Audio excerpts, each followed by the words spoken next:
Good morning, everyone. Welcome to Pre-Market News and Views by In the Money Stocks. Today is Tuesday, August 20th, 2013. Thank you all for tuning in. Let's jump right into the charts here.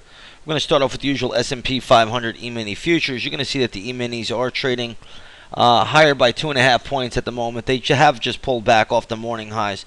They were trading higher by about 4 points just a couple of minutes ago. But either way, right now trading at around 1647 and 3/4. So decent little pullback coming in off the highs, but nonetheless, it's really just a flat open, to say the most, that I could really make of it. So again, we'll see how this market trades out going forward, but there are a few things we want to talk about quickly. If we take a look at the Asian markets last night, the first thing we'll notice is that you did have the Nikkei 225 tumble last night. That index was down over 2%. I believe when it was all said and done, down 2.63% on the evening. So that's a decent decline in Japan last night. Usually that will affect the U.S. markets. The other thing that we are watching here would be the Shanghai last night, which was down around 0.6%.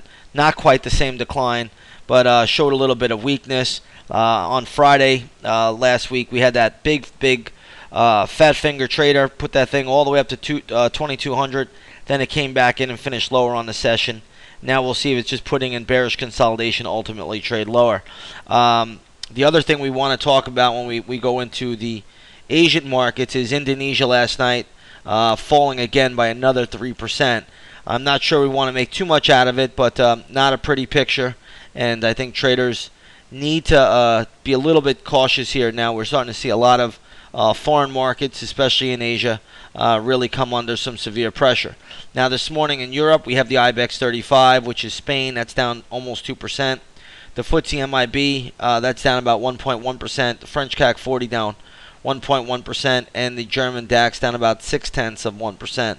So we have all the European markets under pressure. The FTSE 100, remember, England can print their own money. They're not they're not governed by the European Central Bank. They're governed by the Bank of England. They can print their own money. They're down about 0.25%. So this is what we're looking at least this morning here. I don't know if we want to really make too much out of it going forward in Europe, but nonetheless, markets around the globe are coming under a little distribution. Now the S&P spiders, or E-mini futures, have really been tumbling as of late. We'll see if they do hold up today, or if they go a little bit lower before finding some footing.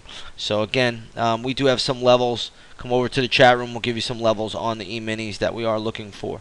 Looking at some news out here, we have some stocks in the news today, and I think there are certainly going to be a few movers. First, we're going to start off with JCPenney's.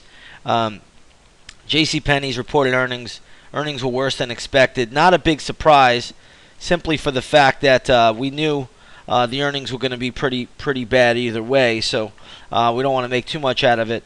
But it looks like Kyle Bass, one of the famous hedge fund managers, has taken a stake in JCPenney debt. So that could give the stock a little bit of a boost. But nonetheless, trading around $13.60 at the moment. Stock closed at $13.22, so they reported earnings worse than expected. But the stock is trading up a little bit. And again, you do have one of the big hedge fund managers in there, Kyle Bass. So he's betting on JCPenney's now, so that's going to give the stock a little bit of a boost. But the stock has been a beaten down equity. Taking a look at some other things, other notable names out here reporting earnings today. Home Depot reported earnings.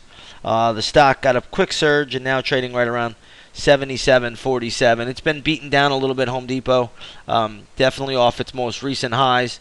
Yesterday it closed at 85, but today it is catching a decent little bid.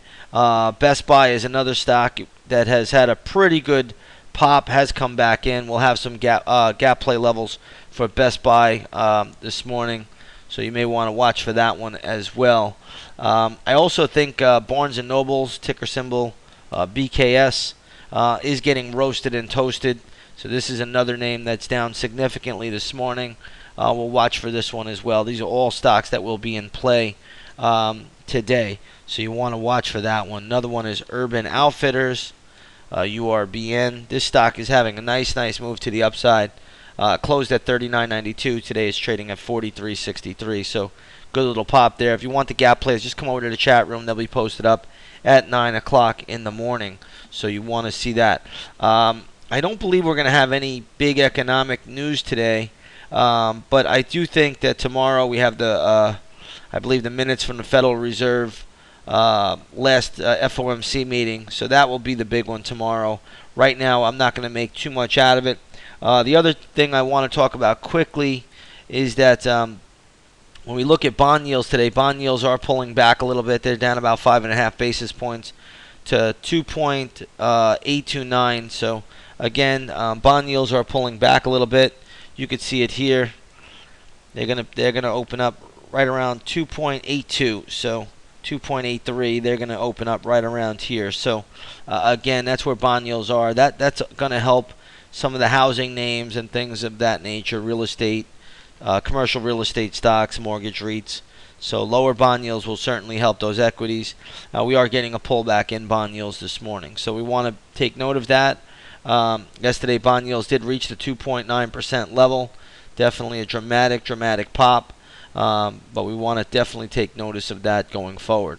Looking at gold and oil, right now we have spot gold. Let me just get the exact price here. We have spot gold trading higher by $2.30 to $13.68.20 an ounce. Oil is down about $1 today to 105, and that's light sweet crude. WTI to 105.85, so oil's falling. Gold is up a little bit, and we'll just see how this all shakes out once the opening bell rings. Let's take a look at the USO, good proxy for oil. You'll see that's trading around 37.85, so that is down from yesterday's high of 38.17. Let's take a look at the GLD this morning. GLD sitting right at 132.20, closed at 132.01 yesterday. So you could see exactly how this is trading before the opening bell. Now we want to be a little bit cautious once the opening bell rings. We'll see how these markets trade out. We'll see how they play out, I should say. But don't forget, this is a very highly correlated market with all these markets, whether they're in the U.S., whether they're in Asia, or anywhere else. They're all correlated. The currencies are all correlated. So it's very, very important to identify what's moving, what moving part here. So again, it's like a watch that has all these smaller fittings and wheels in between them. And really, that's what it all comes down to. And the bottom line is the big wheel is the currency market. So we'll see how that all plays out going forward.